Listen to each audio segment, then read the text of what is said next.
Assamese blogger পিকেটিভ চেনেলৰ নতুন এটা ভিডিঅ'লৈ আপোনালোক সকলোকে স্বাগতম জনাইছোঁ। আশা কৰিছোঁ নিশ্চয় আপোনালোক সকলো ভালে আছে।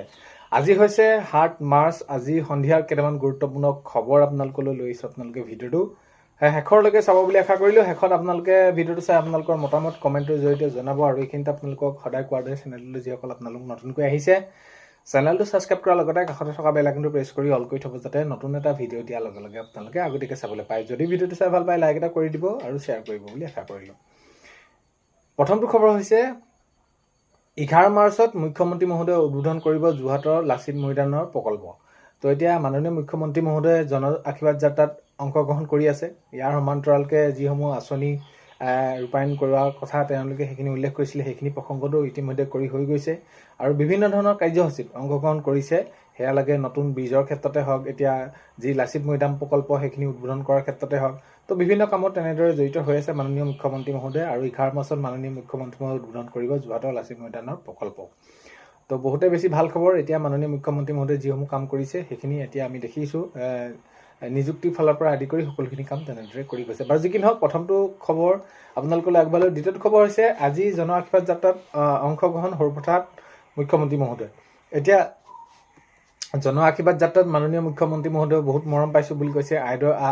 আদৰি যেনেদৰে লৈছে ৰাইজে, তাৰ বাবে বহুত সুখী। আৰু মাননীয় মুখ্যমন্ত্ৰী মহোদয়ে যি ভাবিছিলে ভবাতকৈ বহুতখিনি তেনেদৰে পাইছোঁ বুলি কৈছে, ৰাইজৰ পৰা মৰম। আৰু আজি দেখা গ'ল জন আশীৰ্বাদ যাত্ৰাত অংশগ্ৰহণ কৰিছে সৰুপথাৰত, আৰু সৰুপথাৰতো মাননীয় মুখ্যমন্ত্ৰী মহোদয়ে বহুতখিনি মৰম পাইছে। তেনেদৰে সেইখিনি তেওঁ মন্তব্য কৰা দেখা গৈছে।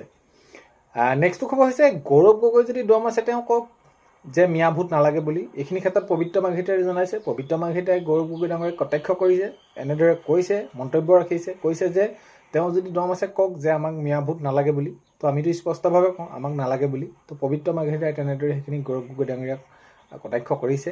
তো আগন্তুক সময়ত নিশ্চয় পবিত্ৰ মাৰ্ঘেৰিটাৰ এই যি তেনেদৰে কৈছে তেওঁৰ প্ৰতি, তাৰ প্ৰত্যুত্তৰ নিশ্চয় গৌৰৱ গগৈ ডাঙৰীয়াই দিব। নেক্সট খবৰ হৈছে প্ৰতিটো ঘৰুৱা চিলিণ্ডাৰৰ দাম এতিয়া 60 টকালৈ বৃদ্ধি। 60 টকাকৈ বৃদ্ধি হৈছে। এতিয়া যিসকল গৃহিণী এতিয়া সেয়া গেছত ভাত বনায়, এতিয়া তেওঁলোকৰ বাবে এটা অকণমান বেয়া খবৰ যে হয় প্ৰতিটো ঘৰুৱা চিলিণ্ডাৰৰ দাম এতিয়া 60 টকাকৈ বৃদ্ধি হৈছে। আৰু আগন্তুক সময়ত যাতে এই যি বৃদ্ধি হ'ল হ্ৰাস পায় সেইটোৱে সকলোৱে বিচাৰিব। কাৰণ কেলৈ এতিয়া এই যি ঘৰুৱা চিলিণ্ডাৰ সকলোৱে এতিয়া বৰ্তমান সময়ত ব্যৱহাৰ কৰে, আৰু এইখিনি ক্ষেত্ৰত যদি বৃদ্ধি পায় তেনেহ'লে বহুতখিনি অসুবিধা হৈ পৰে গৃহিণীসকলৰ বাবে। বাৰু যি কি নহওক, এতিয়া দেখা গ'ল যে আজি এইখিনি ক্ষেত্ৰত প্ৰতিটো ঘৰুৱা চিলিণ্ডাৰৰ দাম 60 টকাকৈ বৃদ্ধি হোৱা দেখা গ'ল। নেক্সট খবৰ হৈছে যদি দলে বিচাৰে নিশ্চয় নিৰ্বাচনত প্ৰতিদ্বন্দ্বিতা কৰিম। তো এতিয়া বিস্মিতা গগৈ ডাঙৰীয়ানী বাইদেৱে এনেদৰে মন্তব্য কৰিছে যে যদি দলে বিচাৰে, যদি দলে কাম কৰিবলৈ সুযোগ দিয়ে, আৰু মই এইখিনি ক্ষেত্ৰত মই এতিয়া ক'ব নোৱাৰোঁ যে মই খেলিম, মোকেই দিব বা এনেকুৱা ধৰণৰ। যদি তেওঁলোকে বিচাৰে তেনেহ'লে নিশ্চয় ৰাইজৰ বাবে কাম কৰিবলৈ পালে কাৰ ভাল নালাগিব, সকলোৱে ভাল লাগিব। আমি কৰি যাবলৈ চেষ্টা কৰিম বুলি আমি দৃঢ় প্ৰতিজ্ঞা, আৰু এইখিনি ক্ষেত্ৰত কৰিও যাম বুলি তেনেদৰে মন্তব্য কৰিছে বিস্মিতা গগৈ। নেক্সট খবৰ হৈছে সৰ্বশেষ চেষ্টাও ব্যৰ্থ।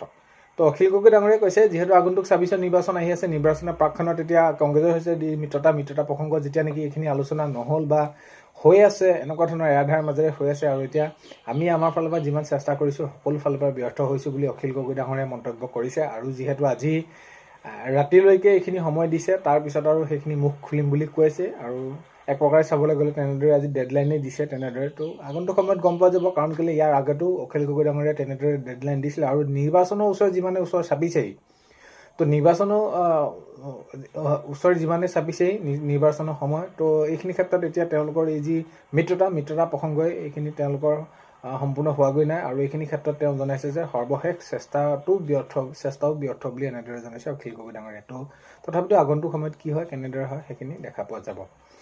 নেক্সট খবৰ হৈছে আজি 6ষ্ঠ দিনত এইখিনি ভৰি দিলে জন আশীৰ্বাদ যাত্ৰা। মাননীয় মুখ্যমন্ত্ৰী মহোদয়ে আজি অংশগ্ৰহণ কৰিছে। আৰু এই যি জন আশীৰ্বাদ যাত্ৰাৰ মূল উদ্দেশ্য, সেয়ে মই আগৰবোৰ ভিডিঅ'টো আপোনালোকক জনাই আহিছোঁ যে জনসাধাৰণৰ যি আশা আছে বা যি কাম কৰিলে 5 বছৰত সেইখিনি যি কৰিব নোৱাৰিলোঁ তাৰ প্ৰতিশ্ৰুতিৰে এইখিনি জন আশীৰ্বাদ যাত্ৰা তেনেদৰে কাৰ্যসূচী হাতত লৈছে। আৰু মাননীয় মুখ্যমন্ত্ৰী মহোদয়ে এইখিনি সম্পূৰ্ণ তেনেদৰে অংশগ্ৰহণ কৰা দেখা গৈছে আজি 6ষ্ঠ দিনত ভৰি দিলে যি জন আশীৰ্বাদ যাত্ৰা এইখিনি ক্ষেত্ৰত।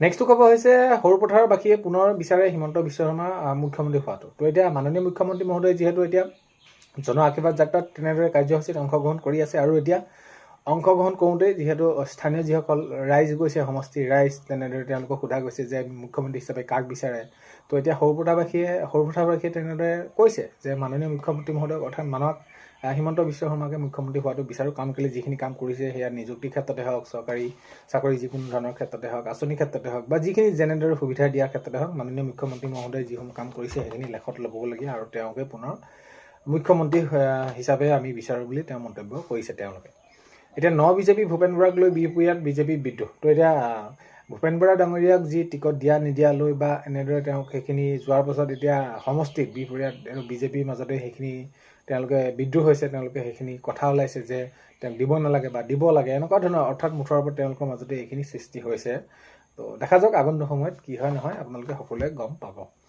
নেক্সট খবৰ হৈছে মুখ্যমন্ত্ৰীয়ে বহুত কাম কৰিছে তো লুইনজ্যোতিৰ কথা মতলব নাই এনেদৰে জনাইছে সাধাৰণ জনতাই যিসকলে আজি সৰুপথাৰ জন আশীৰ্বাদ যাত্ৰাত যিসকল ৰাইজ আছে তেওঁলোকে যিহেতু লুইনজ্যোতি গগৈ ডাঙৰীয়াই যোৱাকালি কটাক্ষ কৰিছিলে মাননীয় মুখ্যমন্ত্ৰী মহোদয় জন আশীৰ্বাদ যাত্ৰা নহয় জন অভিষেক যাত্ৰাহে তো যি জন অভিশাপ যাত্ৰা বুলি তেওঁ সেইখিনি কৈছিলে কটাক্ষ কৰিছিলে লুইনজ্যোতি গগৈ ডাঙৰীয়াই এতিয়া আজি সাধাৰণ জনতাই সেইখিনি জনতাই কি কৰি দিছে কৈছে যে মুখ্যমন্ত্ৰী মহোদয় বহুত ভাল কাম কৰিছে লুইনজ্যোতি গগৈ ডাঙৰীয়াই যি কয় নকয় সেইবোৰ মতলব নাই মুঠৰ ওপৰত মাননীয় মুখ্যমন্ত্ৰী মহোদয় যিটো কৰিছে আমি দেখিছোঁ চৰকাৰী চাকৰি ক্ষেত্ৰৰ পৰা আদি কৰি সকলোখিনি তো সেয়াক লৈ আমি সন্তুষ্ট আৰু কোনে কি কয় সেইটো আমাৰ লগত মতলব নাই আৰু যদি হাতী যোৱা দেখি সহায় তেনেদৰে চিঞৰে বুলি সেইখিনি তেনেদৰে উদাহৰণ দি বুজাই দিছে সমষ্টিবাসীয়ে সৌপথা নেক্সট খবৰ হৈছে বিজেপিৰ আশীৰ্বাদত যাত্ৰাক আদৰণি মুছলমান সমাজৰ তো এতিয়া যি বিজেপি জন আশীৰ্বাদ যাত্ৰা চলি আছে আৰু আদৰণি জনাইছে মুছলমান সমাজে তেওঁলোকে সেইখিনি মাননীয় মুখ্যমন্ত্ৰী মহোদয়ক স্বাগতম কৰা দেখা গৈছে নেক্সট খবৰ হৈছে মিত্ৰতা বল এতিয়া কংগ্ৰেছৰ কোৰ্টত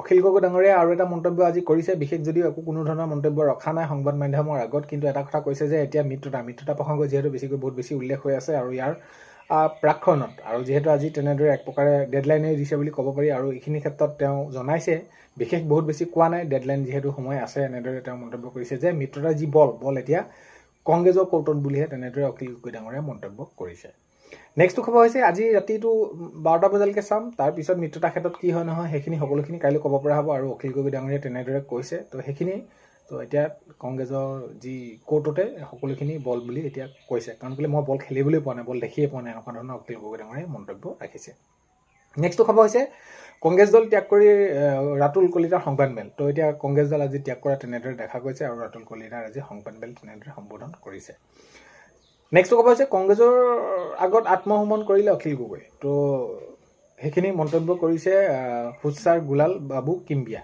তো এইখিনি কথা হৈছে যে কংগ্ৰেছৰ আগত আত্মসমৰ্পণ কৰিছে অখিল গগৈয়ে নেক্সট খবৰ হৈছে যিসকলৰ লগত নিমিলে তেওঁলোকৰ লগত বহিলোঁ গৌৰৱ গগৈ তো যিসকলৰ লগত মিলিলে তেওঁলোকৰ লগত আমি বহিলোঁ আৰু মই বহুত বেছি তেনেদৰে মিত্ৰতাৰ কথা ক'বলৈ যোৱা নাই আমিও আশাবাদী এতিয়া আশা লৈয়ে আছোঁ যি প্ৰসংগ তেওঁলোকক সোধা গৈছিলে যে ৰাইজৰ লগত মিত্ৰতা হ'ব নহ'ব এইখিনি ক্ষেত্ৰত গৌৰৱ গগৈ ডাঙৰীয়াই কৈছে যে আমি যোৱাকালিতো যিসকলৰ লগত মিলিলে তেওঁলোকৰ লগত বহিলোঁ আৰু এতিয়া মোৰ ফালৰ পৰা মই একো ক'বলগীয়া নাই মই আশাবাদী বুলি এনেদৰে কৈছে তো গৌৰৱ গগৈ ডাঙৰীয়াই মন্তব্য কৰিছে এনেদৰে সেইখিনি তেওঁলোকৰ মিত্ৰতা প্ৰসংগত অখিল গগৈ ডাঙৰীয়া অৰ্থাৎ ৰাইজৰ দলৰ সৈতে নেক্সট ক'ব হৈছে এককালীন 2 লাখ টকাটো কৰ্মী সহায়িকাসকলক দিয়া কথা আছিলে কেতিয়ালৈ দিব কি কৰিব একো কোনো ধৰণৰ নতুন আপডেট অহা নাই এতিয়া অতি সোনকালে এই যি কৰ্মী সহায়িকাসকল আছে তেওঁলোকৰ বাবে এই যি এককালীন সাহায্য দিব লাগে তেওঁলোকৰ বাবে কাৰণ কেলৈ এতিয়া এই অংগনবাড়ী কৰ্মী সহায়িকাসকলে কিমান দুখ কষ্টৰ মাজেৰে দিন পাৰ কৰিবলগীয়া হৈছে আৰু যি তেওঁলোকক এইখিনি এককালীন দিয়া কথা আছিলে দিব লাগে কাৰণ কেলৈ তেওঁলোকৰ FIRS পদ্ধতি বাতিল বা তেওঁলোকৰ সেইখিনি যি মাননি সলনি মজুৰি কৰাৰ ক্ষেত্ৰতো কোনো ধৰণৰ এতিয়ালৈকে অলপ মাননি বৃদ্ধি কৰিলে কিন্তু সেই টকাৰে কেতিয়াও তেওঁলোকৰ সমস্যা সমাধান নহয় আৰু এই যি এককালীনটো